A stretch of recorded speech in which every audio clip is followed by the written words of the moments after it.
Yo, what's up? Welcome to Kind of Funny Games Daily for Wednesday, May 6th, 2020. I'm one of your hosts, Blessing Adeoye Jr., and joining me is the force that is Gary Whitta. I like that intro. I got to say, I like that better than the Rogue one. I like it when you call me the Force. Thank you, Gary. I have two things I actually want to address off the bat. Oh, because of Star Wars. Yeah, because the force from Star Wars, Kevin, and Gary Whitta is like a force to be reckoned with. That's right. You got it, Kevin. I got two things I want to address. First of all, I want to say congratulations on Animal Talking. I've been seeing all the updates on social media. I've been seeing all the big moves you've been making. It's been really incredible to see. Oh yeah, it's completely surpassed any expectations we possibly could have had for it. It started out about a week ago, just me and my wife and my friend Adam Nickerson, just kind of screwing around in the basement of my virtual house, thinking, could we build a virtual talk show set and kind of play dress up and pretend at being on a talk show.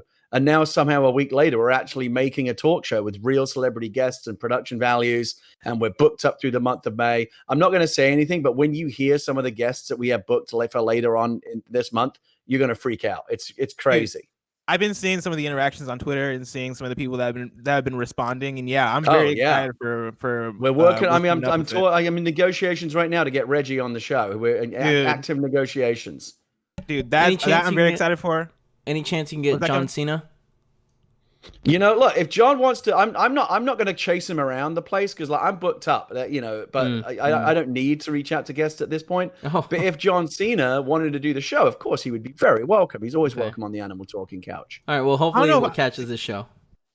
See, John Cena it would be an interesting one because you can't see him, right? Like if you have him on Animal Talking, it's gonna be an empty chair, Oh, that's right. Yeah. That would actually make things much easier for us on this end. Actually, yeah, that is true. What's up with this beef I'm seeing between you and Jeff Keighley? Because I saw that back and forth. Look, Jeff knows what he did. I don't want to get into it. I'm not going to embarrass him publicly. But someone asked me earlier today, "Are you interested in the Xbox Series X reveal yesterday?" And I said I was until I found out that Jeff Keighley had something to do with it. As my excitement for the Xbox Series X is surpassed only by the utter contempt I have for Jeff Keighley and everything he says and does. So unfortunately, maybe I can watch it with like the sound off or something, so I don't have to listen to his voice. I'm very excited about the Series X, but like Jeff and I have got a beef. He knows what he did. I just can't have anything to do with him. And I've said it before. He will never, ever, ever come on Animal Talking. I will close the show down before that happens. Man, he knows Jeff what he Keighley did. Why don't you ask Jeff? This is not my problem. Ask Jeff what he did. I'm sure Jeff listens to every episode of this show. And Jeff, if you're listening right now, I invite you on to Kind of Funny Games Daily. You can come through. We can invite you on a Wednesday. You just not when. No, not when I'm here. I'm not going to be here. Not when you're not. I can't be in the same room with the guy. Oh wow! I mean, technically, you are in the same room, right? Technically, we're via webcam. You can't be. Can you not be in the same chat room? Is that? No, I can't be in the same virtuals. I can't be in the same metaverse as Jeff Keighley. Wow. I'm just not having it, Blessing. Jeff Keighley, if you want to give your side of the story on a day where Gary Whitta isn't here. When I'm not here. When I'm far away. We'll have you on the show. I want to know Jeff Keighley's side of the story and what he thinks of all this. I've got beef. I've got beef with Jeff Keighley, Blessing, and it's going to take a lot. It's going to take a lot for Jeff Keighley to squash that beef. It's not for me to squash the beef. Jeff needs to squash it. I understand. Second thing I want to address, I know Greg's not here. Greg was supposed to be here on this episode, but we looked at the schedule and Greg's just on too many things today. I know you two were supposed to do like an Animal Crossing in-game version of KFGD where you guys both come on show as your avatars. And so I'm guessing that's going to be delayed till next week. But if something happens next week to where we get shuffled around again, Gary, I'm going to offer up. I will do that virtual episode with you because I have Animal Crossing. I haven't made a lot of progress. We don't have you booked yet. But I want you on. I want everyone from Kind of Funny on the show. I'm going to bring them on in the order in which I like them. So, like for example, tonight we have a very big show, a live show, 7 p.m. tonight, twitch.tv/Gary Whitta. We've got iJustine is going to be on the show, one of the biggest YouTubers in the business. The guys from Penny Arcade, Jerry and Mike, the creators of PAX, are going to be on the show tonight. And our first guest from Kind of Funny, Joey Noel, is going to be live on the show tonight. I asked Twitter, who do you want most from Kind of Funny on the show? and Joey won it in a landslide. So she's going to be on the show next. And then I think I'll bring people on in the order in which I like them. So whoever comes on last, you'll be able to figure something out from that. Gary, where can people catch Animal Talking? Twitch.tv/Gary Whitta. The shows go out live 9 a.m. Mondays Pacific, Fridays Pacific 9 a.m. and Wednesdays at 7 p.m. Pacific. So we have a show at 7 p.m. tonight. And then if you can't catch the show live, you can go to youtube.com/GWhitta. And we have all of the shows archived there, and you can watch them basically on demand. Wow, you have like a whole ecosystem going on. You have a whole system. I'm telling you, I'm learning about being a YouTuber. I'm learning about Twitch streaming. It's been one of the most interesting things about it all has been learning all these new skills. Like in the last week, I figured out how to, do lights and cameras and transitions and animations. And Adam's been really, really helpful with all of that. And it's been amazing to get this talk show up on its feet. I've just been loving it. It's a hobby. That's really all I think of it as. I've been approached by corporate sponsors. I've told them to go away. I don't want their money. I just want to have fun doing the show. That's amazing. Gary, I look forward to being on Animal Talking someday. You're coming on. All we need to listen. I know you're a busy man, Blessing, but we'll work around your schedule. We are going to get you on the show. Thank you. I appreciate it. Gary, today's stories include EA having a big year, Cyberpunk letting you play with your balls, and more, because this is Kind of Funny Games Daily each and every weekday at 10 a.m. live right here on twitch.tv/kindoffunnygames. It'll make sense once we get there. We run you through the nerdy news you need to know about. If you're watching live, you can correct us when we get stuff wrong by going to kindoffunny.com/you're-wrong. If you don't want to watch live, you can watch later on youtube.com/kindoffunnygames, or you can listen later on podcast services around the globe by searching for Kind of Funny Games Daily. To be a part of the show, head to patreon.com/kindoffunnygames, where bronze members or above get to write in, and silver members or above get the show ad-free with the exclusive daily post show. Now it's time for some housekeeping. Of course, the Core stream is happening. Core, of course, is the game where you whip up your own multiplayer video games, publish them, and play them with the world. Thursday, that's tomorrow, at 3 p.m. Pacific time, join Andy, Greg, and the developers of Core as they make games and test them out with you. That's right. Go download the Core Alpha right now at coregames.com, and you can play whatever they create live on twitch.tv/kindoffunnygames. Follow at Core Games on Twitter for updates. Our reaction to the new Last of Us 2 story trailer is now live, youtube.com/kindoffunnygames. Gary, did you get to catch that Last of Us 2 trailer? No, The Last of Us 2 is a game that I have on full media blackout. I don't want to see anything until I play the game. That's my attitude. Fair enough. I'm kind of the same mind, but of course, we're kind of funny. We love to react to things, and so I made the exception for this Last of Us 2 trailer. It's your job. Your job is to react to the trending content. I've made a choice that I don't want to see anything until I actually play the game. Let me ask you this. Do you feel like the new trailer gives much away? Because that's my problem often with trailers. They give too much away. It doesn't give too much away, but I would say, like, if you want to go in blind, just go in blind. Like, the trailer does grant a little bit of context to what's going on, and it does probably, like, show the game's hands a little bit. But overall, like, I'm not coming out of the trailer knowing exactly what's happening by any means. Like, it doesn't do the thing where it's like, oh, I know the story now. Like, the trailer does a good job of kind of keeping his cards close to the chest. We're actually working on getting Neil Druckmann and some of the other people from The Last of Us 2 on the show when the game drops. We're going to do a special Last of Us 2 episode. Oh, yeah, we're working on it right now. Man, big moves being made here. Remember, we're reacting live to this week's Inside Xboxes to show off games for next gen. That's happening tomorrow morning at 8 a.m. Pacific time, right here on twitch.tv/kindoffunnygames before Kind of Funny Games Daily.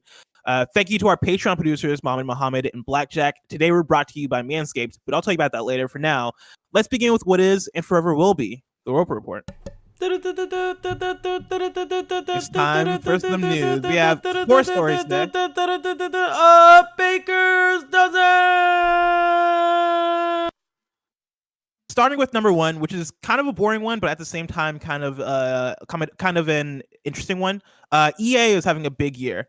There was a big old EA investor call where they kind of gave details about how their year has gone, and they kind of gave some of the vision for their future, at least for fiscal year 2021.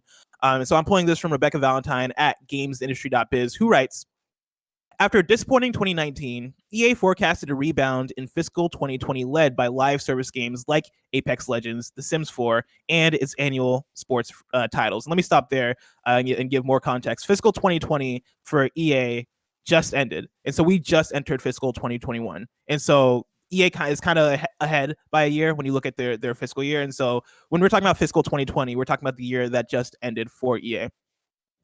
To continue the article, though, it appears to have forecasted accurately, with the company reporting its Q4 and full-year earnings for 2020 showing year-on-year revenue and bookings increases, the lion's share of which were from digital and live services. For the quarter, EA reports digital net revenue of $1.2 billion. It's up 25% year over year, and making up 88% of its total net revenue of $1.4 billion. Operating income for Q4 reached $401 million, up 105% year over year. Total net bookings in the quarter were $1.2 billion, made up of $211 million in full game downloads, that's up 25% year over year, $832 million from live services, which is up 17%, and $176 million from mobile, that's down 3%. With the company's mobile revenues declining, EA noted in its earnings that in fiscal 2021, it'll adjust its reporting on net bookings to focus on full games and live service bookings only, grouping in mobile in an other category, quote, in line with the direction we continue to drive the business, end quote. For the full year, EA saw digital net revenue of $4.3 billion, up from $3.7 billion last year, and total net revenue of $5.5 billion, up from $4.95 billion last year, and a new record for the company. Net income for the year reached $3 billion, considerably up from last year's $1 billion, with the aid of a one-time tax benefit. Operating income reached $1.4 billion. Digital net bookings for fiscal 2020 were up $4 billion, up 9% year over year, and making up 78% of the company's total net bookings, which were $5.2 billion. Last year, digital net bookings made up 75% of total net bookings and 68% the year before that. Additionally, EA shared that FIFA 2020 has reached over 25 million unique players, and Star Wars Jedi Fallen Order has over 10 million unique players. Looking ahead, EA anticipates Q1 net revenues of $1.2 billion, net income of $270 million, and net bookings of $1 billion, with Burnout Paradise Remastered and Command & Conquer Remastered currently set to release during that period. For the full year, we're talking about the upcoming year now. For the full year, the company projects net revenue of $5.5 billion, net income of $978 million, and net bookings of $5.5 billion, with Madden NFL 21 and FIFA 21 planned for Q2 and NHL 21 planned for Q3. Additionally, EA plans to announce and release an additional EA Sports title, an EA HD title, 4 titles from third-party partners, 2 mobile soft launches, Medal of Honor VR, and expansions onto next-gen platforms for current EA titles. Quote, this year, the phasing includes the effect of revenue recognition from the games we are launching for the current generation of consoles. That can also be upgraded free for the next generation, end quote, said COO Blake Jorgensen. And so to boil all that down, because I know I just said a lot and all that was a bunch of numbers and a bunch of boring shit. To boil that down, EA, right, has had a banger year due to live service games, right? That's one. 2, EA plans to release 14 games over the next 11 months, right, which is big. There's going to be an additional EA Sports title, which I don't believe we've gotten word on yet. And then EA is going to have free upgrades for their current gen games on next gen titles, or on next gen consoles, I should say, which is kind of the big hitter, I'd say, from this story. Gary, does any of that do anything for you? No, it was very boring. Yeah, fair enough. I about halfway through that.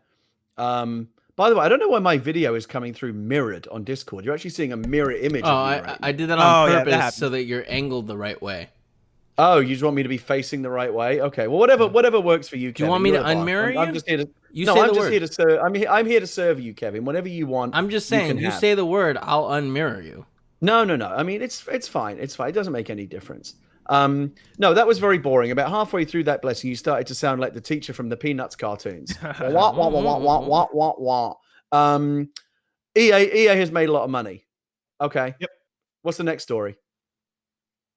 See, to me, the thing that makes this interesting is one, the live service thing, right? Like, how does that then affect how EA operates going forward? The idea that over the last year, right, you look at The Sims, you look at Apex, you look at the sports games, and this isn't necessarily something entirely new for EA, right? Them making a lot of money off of live games, like that's kind of been the story of their generation.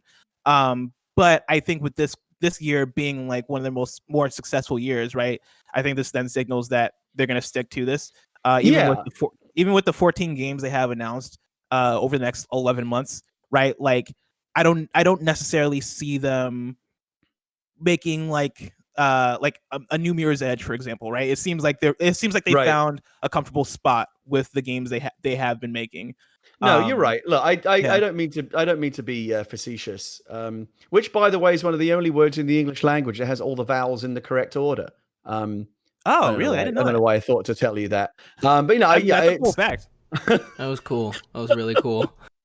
Yeah, I mean, look, you can actually divine some things from this. You can obviously, EA is going to go where the money is, and if they're making money in live service games, they're going to continue to do that.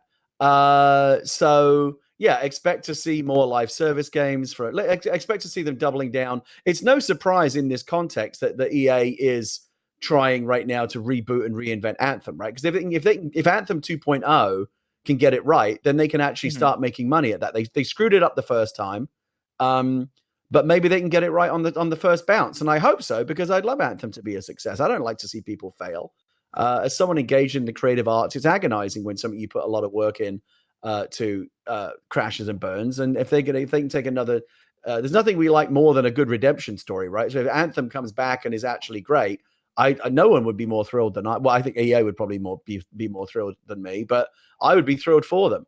And I think you're definitely going to see that happening because again, live services is where the money is, and the more EA realizes that, as they obviously are, because they're looking at the numbers, the more they're going to double down it. Again, the question is, are they learning how to do live service in a better way that doesn't have aggressive monetization, that doesn't have just an endless loot grind that makes people miserable? They have to find way. They haven't learned yet how to do live service right. What they've learned is there is gold in them dar hills. There is money to be made in live service gaming, and so they are going to go hard into that. And so in order to go hard into it successfully, they are going to have to learn how to do live service right. Everyone does. No one really knows how to do live service right yet. We're getting better at it all the time because it's a new form of gaming, and we're still figuring out like what the parameters are and how to do it right, and whenever you overstep the mark. So they're working on it. I hope they get it right. I like when live service games work and they're good.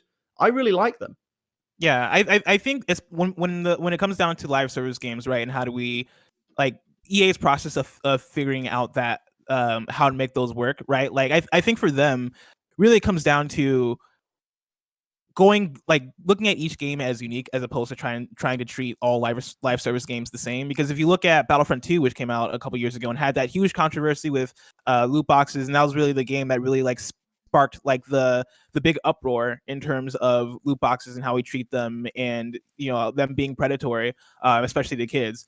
I think you look at Battlefront 2 and you see that, oh, they took this from like FIFA Ultimate Team, right? They took this from like their sports titles, right? And you look at something like Anthem, and it very much seems like EA just didn't and doesn't necessarily know how to grapple with this type of live service game, right? You kind of got to treat everything as individual and everything as unique, I think, because the way that people are going to approach playing a game like FIFA is different from like the way people are going to approach playing a game like Anthem.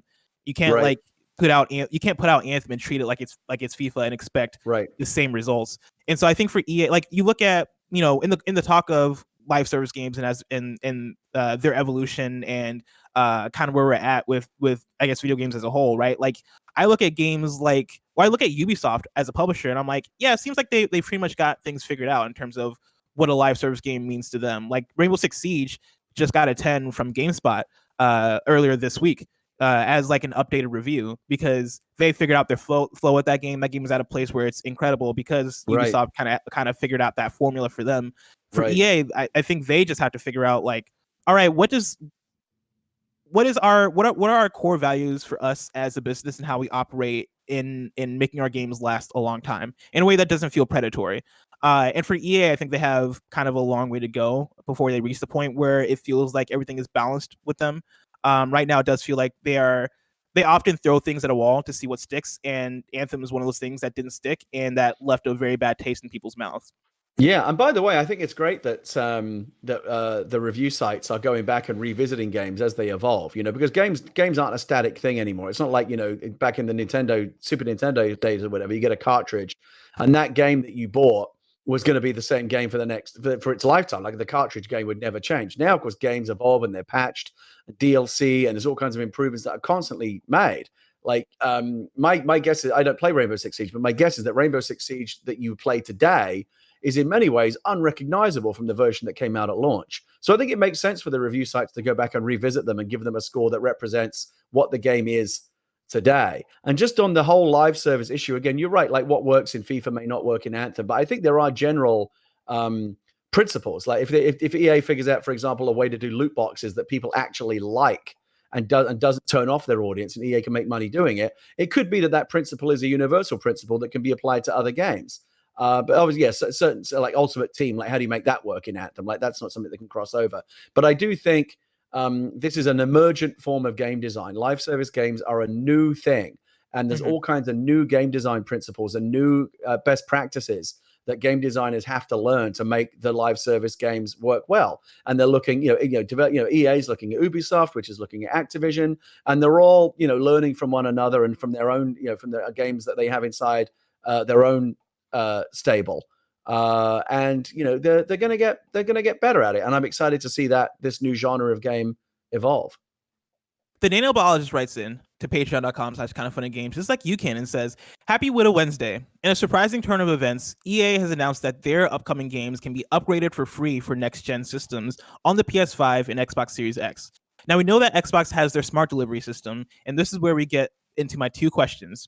One, could this be the first sign that Sony has a similar idea up their sleeve? Finally, with the idea of upgrading games for free for new consoles, do you believe that the idea of a new console generation having weak lineups will be a thing of the past? Now that we'll have our entire previous generation's library running better on our current system moving forward, particularly with Xbox, but TBD with Sony. Thanks, the Nano Biologist."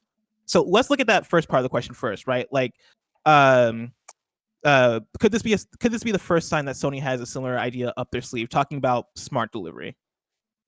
I hope so, because I think what Xbox has been talking about in terms of smart delivery has been great. I love it. I love the idea of smart delivery. The idea that I can pick up Assassin's Creed Valhalla for Xbox One, but if and when I get my Series X, I'm going to have the series. It's going to automatically upgrade it to the beefier version or play on Series X. That's fantastic. I love the fact that we're not going to have to buy games twice. And I think that I said this on the show before. That is such a gauntlet thrown down by Microsoft at Sony's feet that Sony kind of has to pick it up, right? There's going to be a battle.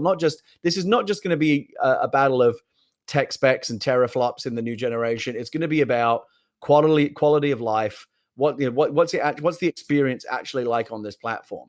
And if Xbox One is saying, hey, you can buy one copy of Valhalla and it will work on Xbox One and Series X, but over on PlayStation, you've got to buy it on PS4 and then rebuy it on PS5. That's a major, major advantage that Xbox has over Sony. So I think Sony they'll come up with their own, a trademarked name for it. But yeah, I think they have to match that move. Don't you agree? Yeah, I mean, I think this is more evidence that Sony has some sort of answer to smart delivery. Like me and Greg have talked about this on the show previously in terms of smart delivery and like how does that look like versus backwards compatibility, for example. And the conversation kind of always gets muddy the deeper and deeper we kind of dive into like the differences between the two.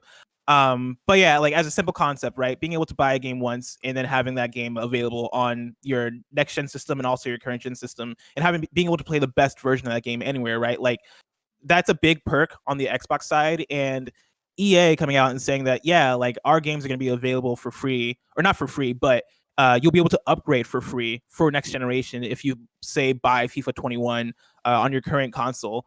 That then tells me that there is some sort of solution for PlayStation. right? Like, because you imagine that they're doing that. They don't explicitly say smart delivery in the story, but you imagine that EA's way of doing that on Xbox at least will probably be smart delivery unless they have their own solution.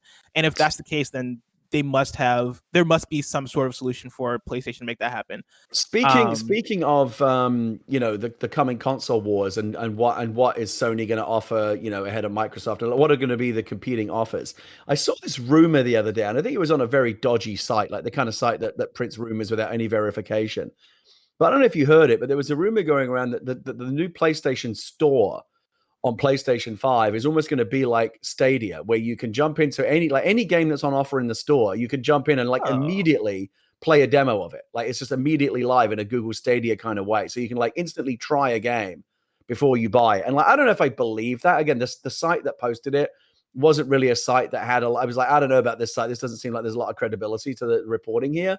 But I thought, hey, if that's true, that would actually be really cool. I really, really miss the days. Like in Xbox 360, Microsoft had a rule. Every single game that went up, you had to have a demo. It was like you couldn't put a game up without a demo. And I kind of miss those days. And I wish they would come back. So I don't know if you've heard that rumor, but it seems like it would be cool if it were true.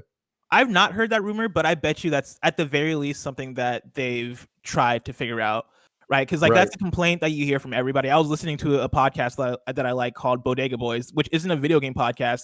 It's literally just a comedy podcast from Desus and Mero, the TV personalities. And the topic of video games came up, and even that they were complaining oh yeah, man, I miss when I could just put on a video game and not have to wait forever for this game to download, right? That's a common theme that has kind of grown over the last couple of generations, right? With the advent of video game downloads and updates and all these things.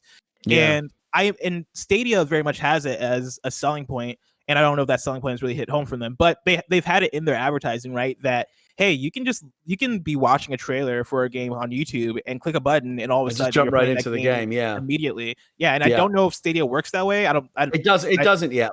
Stadia is still offering its functionality is still the barest of bare bones. All the features that they promised many of them are things that are still being promised down the road. But Stadia, and this has been the big problem with Stadia. Stadia really launched long before it was ready to take out of the oven. And it needed much longer before they launched it. And now they're playing catch up and fighting all this negative publicity.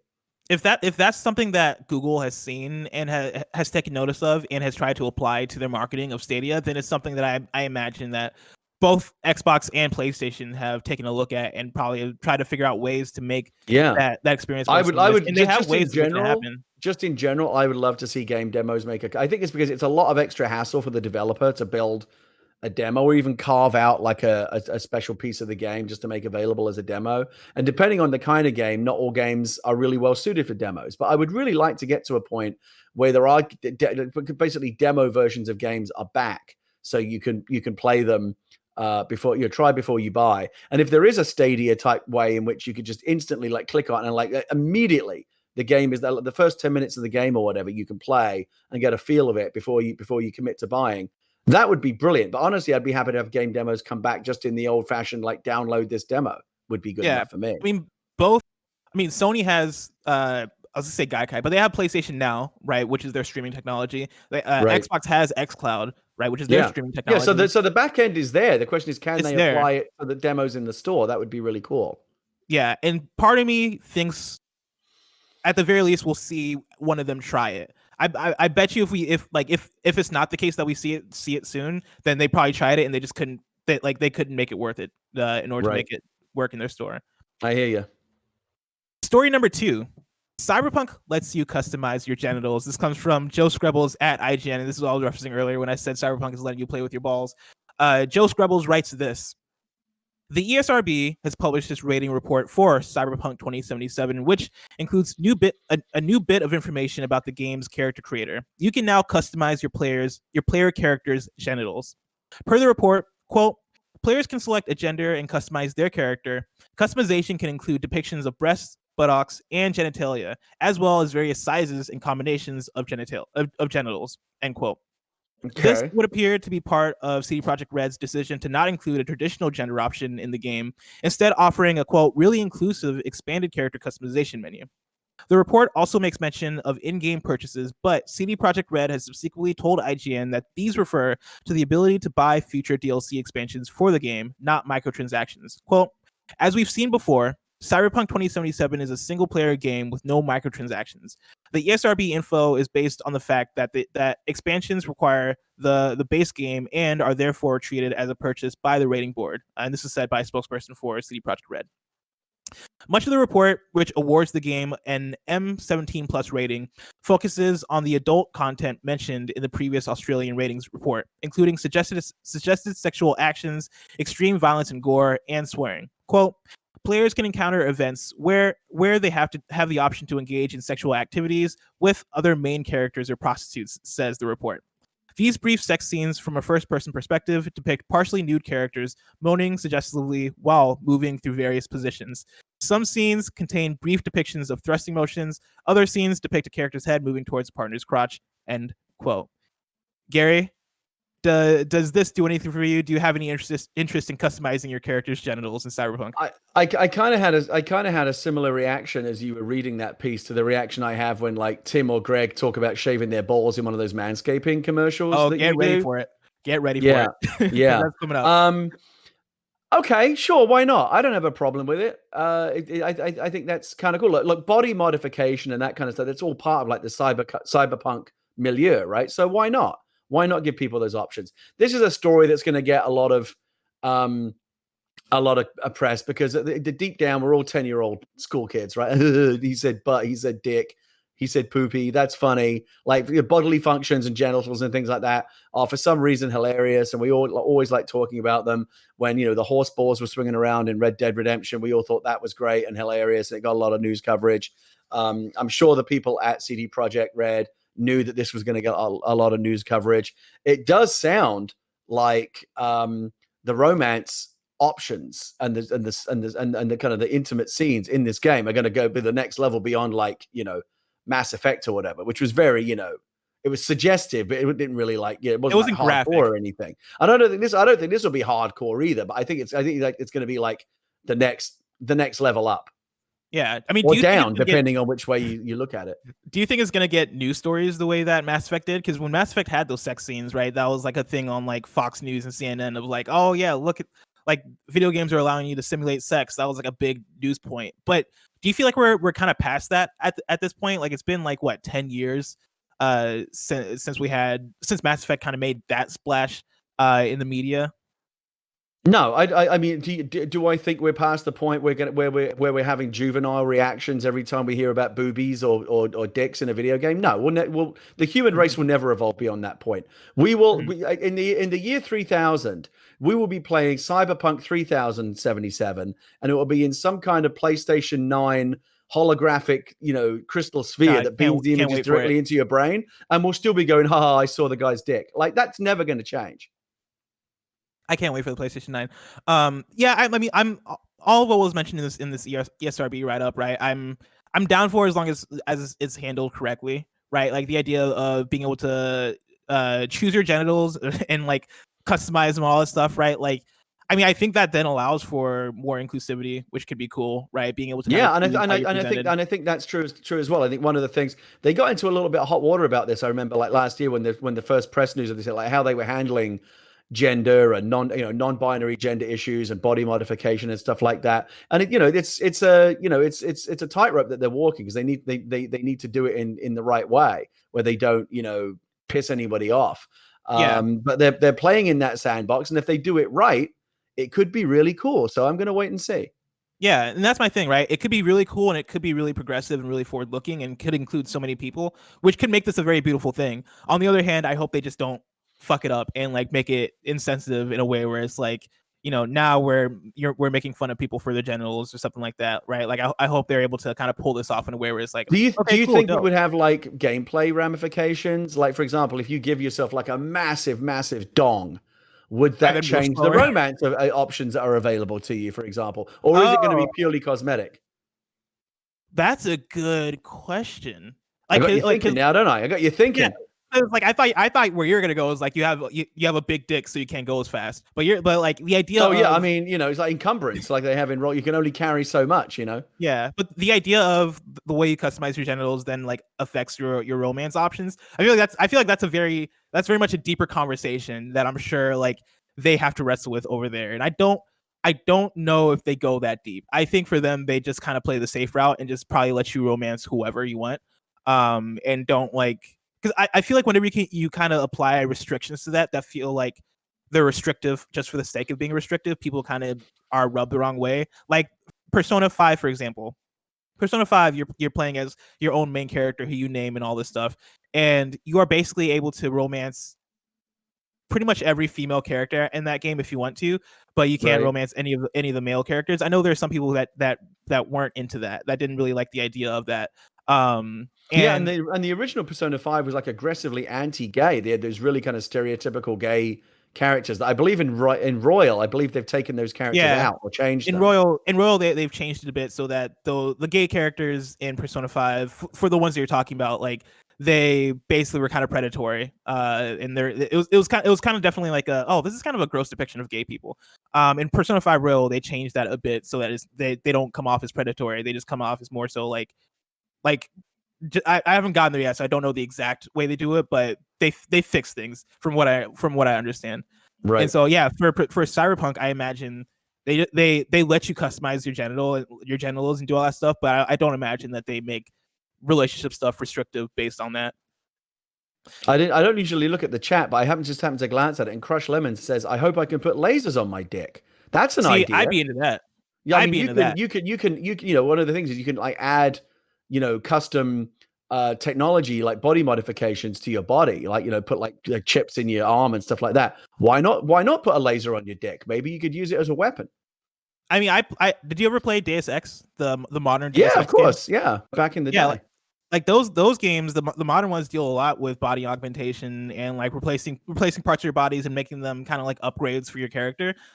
I'd be down with a dick upgrade, like I mean, I think we all would. Yeah. I mean, yeah. Story number 3, Gary. Mortal Kombat 11 Aftermath is the game's year 2 expansion. I'm pulling this from Alessandro Fillari at GameSpot, who writes, NetherRealm Studios' Mortal Kombat 11 recently celebrated its first anniversary, and the developers even teased that more content was on the way for the evolving fighting game. Now, Mortal Kombat 11 Aftermath has been revealed, and it's the first expansion of its kind for the franchise. In addition to adding 3 new characters, including the next guest character, Robocop, it also includes new stages, stage fatalities and friendships, and, unexpectedly, more story content. Releasing on May 26th for PC, PS4, Xbox One, Switch, and Stadia, Mortal Kombat 11 Aftermath will mark the beginning of year 2 content for NetherRealm's fighting game. For the first time in the series, Mortal Kombat will see an expansion to the game's existing main story, which will bring recurring antagonist Shang Tsung to the forefront, set immediately after MK11's conclusion. The new epilogue storyline for MK11 Aftermath will introduce much of the new content coming to MK11, which includes revisits to classic stages like MK2's Deadpool and MK3's Soul Chamber. In addition, Aftermath will bring back stage fatalities and friendships, which will end grotesque matches on a much lighter note. Aftermath will also bring back classic fighters like the Wind God Fujin and the Shokan warrior Shiva, who've both been absent from the roster for quite some time. I can't talk. Continuing with the tradition of introducing guest characters with previous MK11 guests being Spawn, the Joker, and the Terminator, Mortal Kombat 11 Aftermath will see the arrival of the first guest character for year 2, Detroit's own cyborg police officer, Robocop. Originally from the hyper-violent 1987 action film directed by Paul Verhoeven, Robocop is a well-armed and immensely powerful action hero, which makes him an excellent fit for MK. Though details are scarce on how he'll fight, the original film's actor Peter Weller will reprise the role for his appearance in MK11 for complete authenticity. Gary, are you a big fan of Robocop at all? Oh, a huge fan of Robocop. In fact, I know Peter Weller. A few years ago, myself and a comic book writer by the name of Ron Mars did a little charity project to try and raise money for food banks in Detroit, because they were really struggling in Detroit with their food security situation. And we created something called Robo Charity, and we actually got Peter Weller to come and record a little video for us to help promote the charity. And I went to LA and I met him, spent the morning with him. He was super nice. And he did a whole really cool video where he promoted the charity. And then at the end, because I specifically asked him to do it, I'll find the video for you. He looks at the camera and goes, "Thank you for your cooperation." And I was like, "Oh, that's so cool." And so Peter Weller is a great guy. There's really no other voice for Robocop. It's cool that they brought him back into the game. My question is, how do they? Robocop's a tough character because he's not in the movies. He's not very mobile. He's slow. He can't jump. I wonder if there have been some game design challenges in converting him into a Mortal Kombat character that can do all the moves that he needs to do, but still feel like Robocop. Kevin, are you able to find and pull up the trailer for MK11 Aftermath? I can see if I can find a link for you. I'll work on it right now, my man. Because I haven't seen the trailer. I imagine that there's probably gameplay in there for us to look at and see. Because like for MK, I think traditionally, or at least for these modern games, isn't the fastest of fighting games. Especially MK11. I feel like MK11 is kind of slower. And so you're able to kind of have heavier characters like Shiva, which was mentioned as a new character for this DLC. Shiva historically is like a heavier character, right? She's kind of like Goro a bit, where Goro is like this huge giant with 4 arms. In Mortal Kombat, and they do a pretty good job of making characters that are like, big, have a lot of like weight to them, and are able to kind of move slow but still be powerful. I wonder if Robocop is going to be in line with like you know what I really want to see. You know what I want to see more than anything? I want to see Robocop's fatalities. Oh, they're going to be incredible. They're going to be amazing. Do you think he has that spike that comes out of his arm? The thing that he has like a spike that he uses to interface with computers, but he also likes to stab people in the neck with it. That'd be good. I'm sure he's going to have literally every single. He's going to have every iconic Robocop thing. I guarantee it. So, guys, really quick, there won't be audio because I have to change the configuration a bit, but also it's probably music. All right, I'm pulling. Let's take a look. Well, this is the trailer they just dropped. I believe so. Is it muted for the audience also? Yes. Perfect. Okay. In that case, you might be able to just like scroll through the game because this looks like story stuff, which I'm also very excited for. Once again, I haven't watched the trailer yet. Just because I have Mortal Kombat 11. I haven't played it yet because I'm not good at fighting games, but maybe I should bust it out and at least play the story mode because I hear the story mode's really good. The story mode is fantastic, and I think they do a very good job of making it succinct and accessible in a way where. Like it's only like 4 or 5 hours long, I believe. If Robocop is in this trailer, I guarantee you it's only like it's like a 2-second thing at the end, like Solid Snake. There you go. Here we go. Yeah. Oh man. God, it looks good. Oh, yeah. So it looks like they didn't show the gameplay. Best for last. That reminds me of the Smash Brothers reveal when they first revealed Solid Snake. Yeah. No, Mortal Kombat has been doing a great job. Save it to the end. They've been doing been doing a great job with how they reveal their guest characters. Is that Shang Tsung here? That's Shang Tsung, yeah. And then that's a big deal having Shang Tsung back in the game. Yeah, he was back in as a DLC character, but now he's actually back in. And it looks like it's the actor from the Mortal Kombat movie. I think it is. Yes, it is. It's the same voice actor. That's so cool. Or yeah, he's voice acting for. Well, it looks like they modeled his face as well, because that's what I'm going on. I can't hear the voice. Yeah. No, like I'm pretty sure that's how they did it. I love it. I have a question here from the 5-star man who writes in and says, "Happy Whitta Wednesday. Today we got the reveal trailer for Mortal Kombat Aftermath. This came with more than just the new story content teased yesterday, but also characters, skins, stages, friendships, and more. With Robocop being added to the roster, joining Joker, Spawn, and Terminator as guest characters, I'm curious if there is anyone you think would fit in the MK universe." And he says, "Sorry, Greg, Tiny Watto would be too OP. Thanks for everything and stay safe, the 5-star man." Gary, I know you said you haven't dived into Mortal Kombat 11 yet. Is there a character that you would want for the game either way?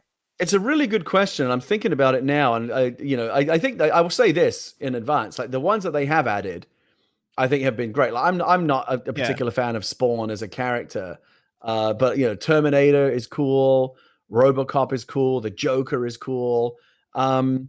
I don't know, because obviously there's licensing issues as well, and there's a lot of stuff that has to get figured out before they can bring these characters into the game. Someone said Eli in the chat. How about that?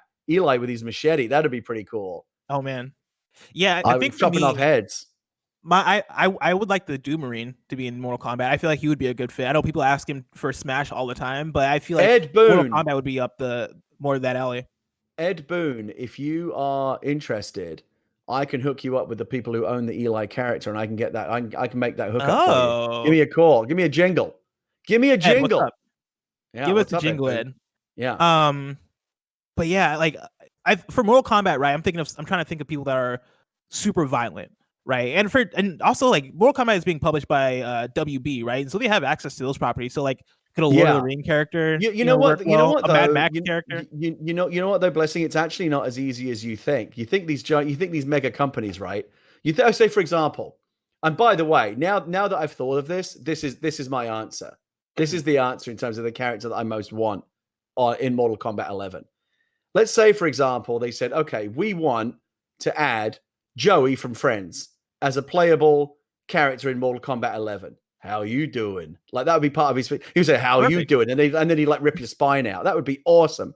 I'd be into that. Right now, you'd think that would be easy because Joey from Friends is a character that is owned by Warner Brothers, and so is the game. But these companies are so big, and they're all separated into these separate silos and pods. That like just because it's all the same company, it doesn't necessarily mean that they play well together. Like the Warner Brothers television people might say to Warner Brothers Games, how much are you going to pay us? We don't want to do it. They are essentially separate companies with separate accounting, but they're all under the same corporate umbrella. But just because they're under the same corporate umbrella doesn't necessarily mean that Ed Boon could just walk into the Warner Brothers archive and put like Humphrey Bogart from Casablanca in Mortal Kombat 11. Like there's still a whole thing that you have to go through to make that work. But no, yeah, Joey, my friend, Joey from Friends would be my answer. I also he would say, "How you doing?" And then he would rip your spine out and go, "Not too good, apparently." Like that would be great. I would love to see that. Yeah, I want to throw out Voldemort from Harry Potter. Like that's all like right, another WB one, right? And like, yeah. But like, I feel like when you look at Mortal Kombat, right? Like the thing that Mortal Kombat has going for it is super violent, but then also like magic and all this different supernatural stuff. I feel like Voldemort, even though Harry Potter isn't super violent, I feel like you could let Voldemort get like a little bit violent, let Voldemort. I mean, if you're gonna bring any character in from Harry Potter, it would have to be the villain, right? Yeah, exactly. And so like let Voldemort get in there, let Voldemort like tear people apart, let Voldemort say fuck, let Voldemort live. That's what I would like to see. Story number 4. And this is our last news story for the day. Gameplay footage for a canceled Prince of Persia game has been on YouTube for years and nobody noticed until now. Kevin, I have the video for you here, and we might be like risking it all if we want to play this video in the background. But it might be worth it because this is very interesting. What's going on here? Canceled Prince of Persia game. Yeah, so there's a canceled Prince of Persia game that had gameplay that was uploaded to YouTube 8 years ago and nobody noticed. Okay. I'm pulling this from Daniel Amiad on Twitter because that's where I first saw this, and I think he might be the one that serviced it. But yeah, he tweeted this morning. So apparently there has been a video from a canceled Prince of Persia game up on YouTube for 8 years and nobody noticed till today. Looks cool, TBH, and it's called Prince of Persia Redemption. And then Jonathan Cooper, who's a game animator, responded to Daniel saying, "Wow, I haven't seen this in ages. Amazing work from animation director Kai Nguyen from the For Honor, I guess he's from the For Honor team. Amazing work from him and team. This target game footage pre-rendered game pitch inspired our own pitch for Assassin's Creed 3 as they did such a great job making it look like real gameplay." So what we're looking at here is pre-rendered gameplay footage for a canceled Prince of Persia game. I don't know if this was up for ages and just nobody noticed. This is up for 8 years, and wow. I went to it and only had like 1,000 and something views, and that was like after it was posted on Twitter. So why is it suddenly popping off now? Like what happened? I think somebody just found it and was like, "Hey, this looks like Prince of Persia," and then realized what it was, and I think just posted on Twitter today. Interesting. But it's like a fun tidbit for you all. This is a canceled Prince of Persia game that just never came out. I mean, now that we're thinking, we actually had Jordan Mechner, the creator of Prince of Persia, on the show on Monday, and I asked him like what he's up to. And he's working. He's not obviously not in a position to say anything, but I wouldn't be at all surprised if more Prince of Persia games were in the works because it is a big franchise. And I was a big fan of. I don't know if you played Sands of Time when Prince of Persia first made its big comeback. But it was fantastic. It was a really great game. And the whole thing with like the dagger being able to reverse time. It was a really clever gameplay mechanic. And it was one of the first games to kind of introduce wall running, which, we see wall running in every game now. Yeah. It was very pioneering in the same way that the first Prince of Persia was. And it's super cool. And now that I'm thinking about it, a Prince of Persia game in an Assassin's Creed style, like open world, that would be fantastic. I would love that. Yeah, and looking at this gameplay footage, like I watched it looks like that's what they were going for, right? Yeah, and it looks incredible, right? Like the style of it, the and this is 8 years old. Imagine what it would look like today. Yeah. And so there you go, a canceled Prince of Persia game that's just been on YouTube, just chilling there. Damn. Gary, I'm very excited to see what the future of Prince of Persia might be, but that future is so far away. If I want to know what's coming to mom and grop shops today, where would I look? The official list of upcoming software on each and every platform as listed by the Kinda Funny Games Daily show hosts each and every weekday. You pretty much nailed it. You said I'm 100%. I'm completely off. I could easily cheat in this format, in this at-home format, and have it written down for me here, but I don't. I'm completely off book now. I mean, you only missed one word. Like you changed. What was the word I missed?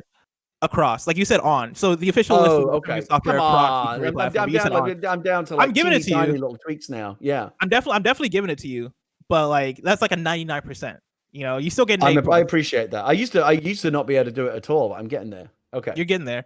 Out today, we got Zombies Ruined My Day for Xbox One, Task Force Campus for PS4, Xbox One, and Switch, Ping Redux for PS4, Booze Balloons for PC, Snack Clearing for PC, and New Yankee 8, Journey of Odysseus for PC.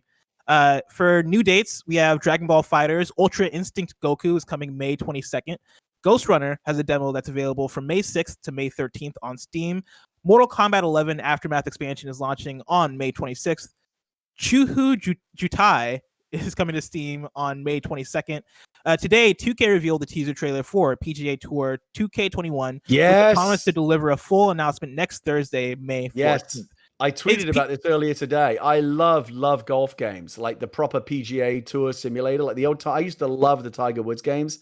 I'm so excited about this. I am all in on PGA 2K21. Is PGA 2K, like PGA Tour 2K, is that a new thing? Because I've not actually heard that. Yeah, because EA had the license for the longest time. I think what happened was Tiger Woods' career nosedived because of all the trouble in his personal life. EA switched the license over to Rory McIlroy, and it kind of went off the boil a little bit. And I think they just lost interest because it looks like they've not re-upped the license. Now 2K has it. I'm actually really super excited to see what 2K does with the PGA Tour. I love golf games. I'm definitely going to be playing that online with friends. 100%. I'm all in on that game. Now, are you also a Mario Golf person? Yes, I would love. If you asked me right now, if I could wave a magic wand and put any new game on Switch, either a fully blown out switched version of Mario Golf or Strikers, I would probably go with Strikers, but it would be close because I would love to see Mario Golf come back. And I personally prefer Hot Shots Golf and that kind of stuff. Those can be fun, but this is actually an area where I like full simulation. I want like the real PGA Tour characters. I want to play Pebble Beach. I want to play, the Masters. I want to play Augusta. That's what I want. And I love those. I think it was Tiger Woods 04 that I was so hardcore into that. Like I played that game to death and I got really, really good at it. And I'm very excited about 2K bringing a fresh approach to PGA golf games. It's going to be in the next generation. And the next gen, it's going to look phenomenal. Yeah, it's going to look like watching golf on TV. I can't wait. Coming soon to Xbox Game Pass, DayZ and Red Dead Redemption 2 are coming on May 7th. Final Fantasy 9 is coming to Game Pass on May 14th. And Fractured Minds is coming to Game Pass on May 19th. Now it's time for Reader Mail. You can write into patreon.com/kindoffunnygames where you can get the show ad-free. And speaking of ads, this episode of Kind of Funny Games Daily is brought to you by Manscaped. Flowers are blooming, the grass is growing, and it's time to mow your lawn. Thanks to our sponsor, Manscaped, you can trim the hedges below the belt safely and efficiently. I am talking about ball trimmers. Manscaped is here to make sure your balls are smooth and smelling nice. After all, it's time for spring cleaning. And let me tell you, I love to use Manscaped. I use it periodically, and it keeps me fresh. It keeps it visible because it has a light. And so while I'm shaving, I'm not making any mistakes because that Manscaped 3.0 keeps things pristine. Manscaped is the only men's brand dedicated to below the belt grooming. They have forever changed the grooming game with their Perfect Package 3.0. Precision engineered tools for your family jewels. The Perfect Package 3.0 kit comes with the essential Lawnmower 3.0 waterproof cordless body trimmer and a ton of other liquid formulations to round out your manscaping routine. This third generation trimmer features a cutting edge ceramic blade to prevent manscaping accidents. Millions of balls are about to be nick free thanks to Manscaped's advanced skin safe technology. Inside the Perfect Package, you'll also find the Manscaped Crop Preserver, an anti-chafing ball deodorant and moisturizer. It's starting to get hot outside, and this is crucial so your balls stop sticking to your leg. And as our treat, you'll find the Crop Reviver, which will keep your balls smelling fresh, just like spring flowers. Subscribe to get the Perfect Package and get a new replacement blade refill for your lawnmower trimmer delivered to your door every 3 months, making sure your trimmer always stays hygienic and clean. For a limited time, subscribers get 2 free gifts: the Shed Travel Bag, that's a $39 value add, and the patented high-performance anti-chafing Manscaped boxer briefs. This is the perfect package for your perfect package. Get 20% off plus free shipping with the code GAMES20 at manscaped.com. Do yourself a favor and always use the right tools for the job. Again, 20% off and free shipping with the code GAMES20 at manscaped.com. 20% off with free shipping, manscaped.com. Games20. It's spring cleaning, baby, and your balls will thank you. Amiad Fredman writes in to patreon.com/kindafunnygames and says, Naughty Dog released a Last of Us 2 story trailer today. I'm trying to resist watching the trailer since at this point, obviously, I'm in and would rather go in blind. But it got me wondering, should Naughty Dog have released the trailer at all? I'm sure the comments will be a minefield of spoilers. Would it be best for them to go low profile until launch because of the spoiler threat to their consumers? Or is it business as usual and they have to market their game no matter the risk of internet trolls? Would love your opinion. Thanks, Amiad. So for the Last of Us 2 trailer, Gary, do you think it's worth it for Naughty Dog to release it given the spoilers and all the trolls and stuff?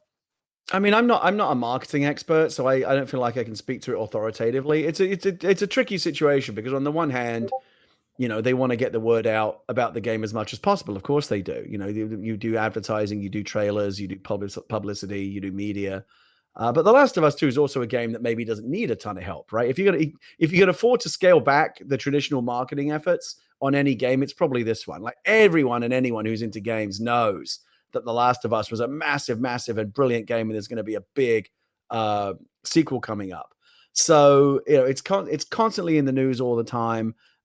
They maybe don't need to do a trailer. They probably feel like they need to check all the boxes anyway.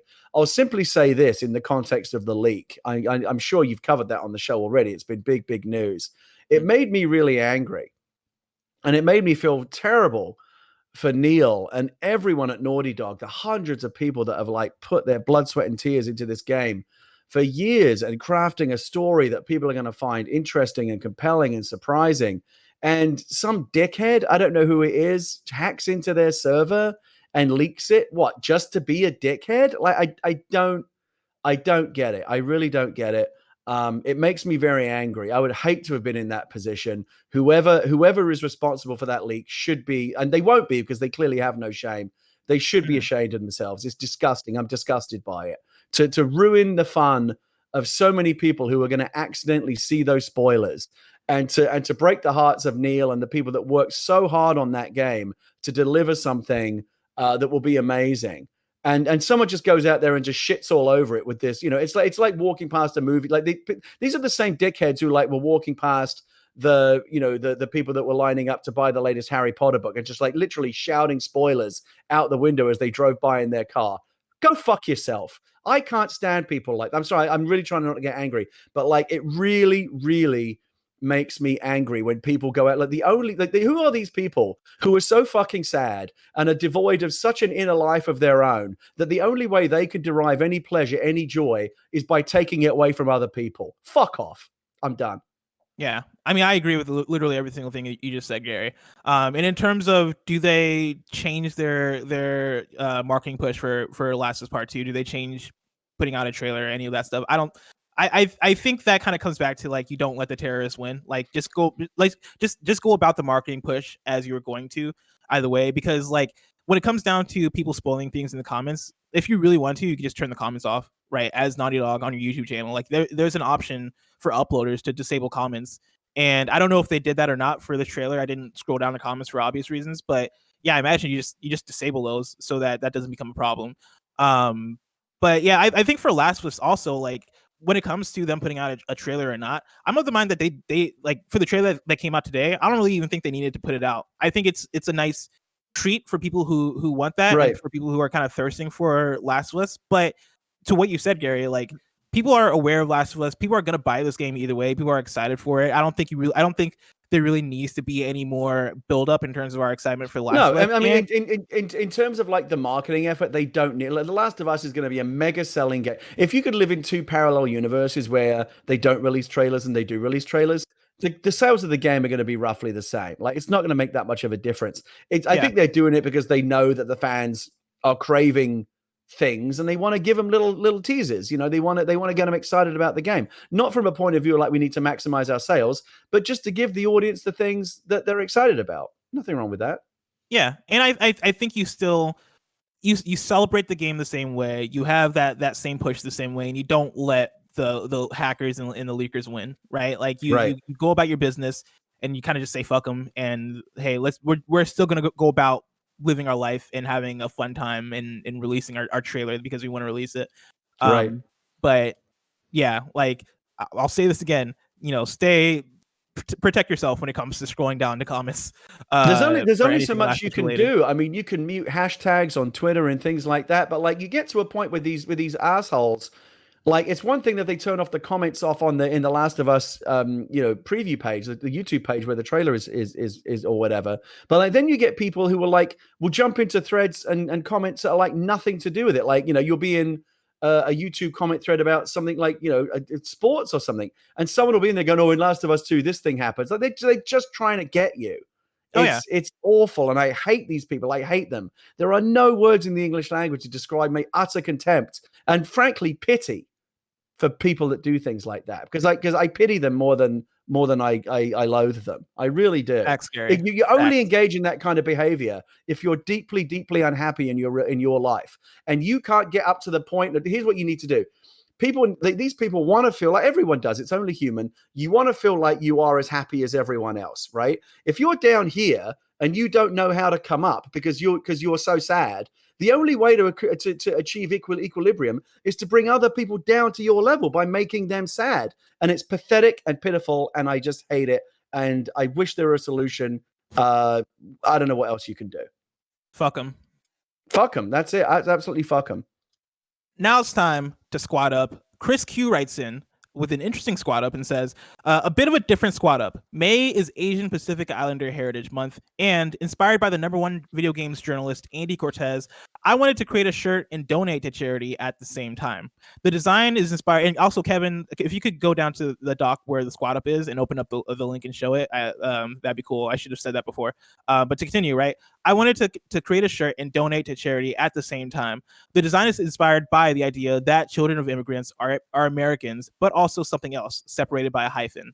The colors and letters should be familiar to fans of PlayStation. All proceeds 100% go to feeding America. I don't see a penny from any sales. I just wanted to try and rally the Kinda Funny community to help feed families in need. The link, if you want to buy Chris Q's shirt, is teespring.com/hyphen-American. And yeah, it's like a cool PlayStation themed shirt right there. All proceeds go to feeding America. Thanks for that write-in, Chris Q. And thanks, Kevin, for the assist on that. Now it's time for kindafunny.com/you're wrong, where you write in and let us know what we got wrong as we got it wrong. What did we get wrong? How did we do this week, Blessing? Nano Biologist says, to clarify, Gary means Adam Nickerson of Ding Dong XL. Yeah, sorry, he's just Adam to me these days. But Adam Nickerson, the creator of Ding Dong XL and Bit Blaster XL and the new Missile Command Recharged that he did for Atari, is my band leader and sidekick on Animal Talking, and he's also been a tremendous help behind the scenes. And I give him a lot of shit on the show and to his face. But from the bottom of my heart, Adam, thank you. You've been an invaluable part of the success of the show, and we wouldn't be able to do it without you. And then Groovy Muse says, for misdates, Jeff Keighley will be doing a surprise game reveal on May 12th as part of Summer Game Fest. And then Kebabs writes in with some additional details on Prince of Persia from the video we watched earlier. It's target game footage, pre-rendered game pitch that was created around 2010 to 2011. It was planned to be a PS3/360 game. It was canceled, obviously, and was also the inspiration for the Assassin's Creed 3 team. So not much. We didn't actually get much wrong. It was just we did okay this week. I mean, because it wasn't a lot of facts. Good. It was mostly just us bloviating, with our opinions. Yeah, that's what people tune in for, though. For sure, and people love it, Gary. They can't get enough of it. Tomorrow's hosts for the show are me and Tim, so get ready for that. Remember, we're reacting live to this week's Inside Xbox as they show off games for next gen. That's happening tomorrow. 8 a.m. Pacific, right here on twitch.tv/kindafunny. I obviously won't be watching it, but if Jeff Keighley fucks up or embarrasses himself, let me know, because I want to hear all about that. Oh, for sure. I don't think Jeff Keighley's even going to be there, honestly. I think it's just going to be the Xbox thing. I think they might reference Summer Game Fest, but we'll see. And of course, it's going to be me, Greg, Tim, and Snowback Mike, I believe. And so get some Snowback Mike hype going. Of course, this has been Kind of Funny Games Daily each and every weekday live right here on twitch.tv/kindoffunnygames. We run you through the nerdy news you need to know about. We have a Patreon post show for those that are subbed at the silver level of patreon.com/kindoffunnygames. So stick around for that. Otherwise, until next time, Game Daily.